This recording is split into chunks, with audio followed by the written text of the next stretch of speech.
અમદાવાદ શહેરમાં માતા પિતા માટે ચોંકાવનારો કિસ્સો પ્રકાશમાં આવ્યો છે તો 9 માસનું બાળક રમકડાના મોબાઈલનો LED બલ્બ ગળી જતા બલ્બ શ્વાસનળીમાં ફસાયા હોવાની ઘટના બનવા પામી હતી. તો અમદાવાદ શહેર સિવિલ હોસ્પિટલના બાળરોગ સર્જનના સફળ સર્જરી કરીને બાળકનો જીવ બચાવવામાં આવ્યો છે. તો મળતી માહિતી મુજબ કાર્પેન્ટરનું કામ કરતા જૂનાગઢના રહેવાસી એવા જૂને દિવસોને તબસ્સુમ બેનના 9 માસના નાનકડા પુત્ર મોહમ્મદને છેલ્લા 15 દિવસથી ઉધરસ આવતી હતી. તો જૂનાગઢમાં બાળરોગ તજજ્ઞને બતાવતા તેને છાતીનો એક્સરે કરાવતા તેમાં શ્વાસનળીમાં કંઈક ફસાયા હોવાનું જાણવા મળ્યું હતું. જે બાદ જુનેદને અમદાવાદ શહેર આવી પહોંચ્યા હતા. સારવાર અર્થે ગત 3 જૂન 2025ના રોજ બાળકને પીડિયાટ્રિક સર્જરી વિભાગમાં તાત્કાલિક દાખલ કરાયો હતો. તો અમદાવાદ શહેર સિવિલ હોસ્પિટલના પીડિયાટ્રિક સર્જરી વિભાગના વડા ડોક્ટર તેમજ એનેસ્થેસિયા વિભાગના પ્રોફેસર ડોક્ટરની તેમની ટીમ દ્વારા બાળકની બોન્કોસ્કોપી કરી જમણી તરફની મુખ્ય શ્વાસનળીમાં એક LED બલ્બ સફળતાપૂર્વક બહાર કાઢવામાં આવ્યો હતો. આ ઓપરેશન પછી બાળકની તબિયત ઝડપથી સારી થઈ રહી છે અને કોઈપણ બીજી તકલીફ વગર બાળક હવે સ્વસ્થ હોવાનું સામે આવ્યું છે.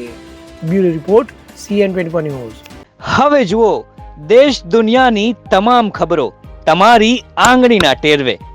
ઉઠાવો મોબાઈલ અને Google Play Store પરથી ડાઉનલોડ કરો અમારી CN24 ન્યૂઝ મોબાઈલ એપ.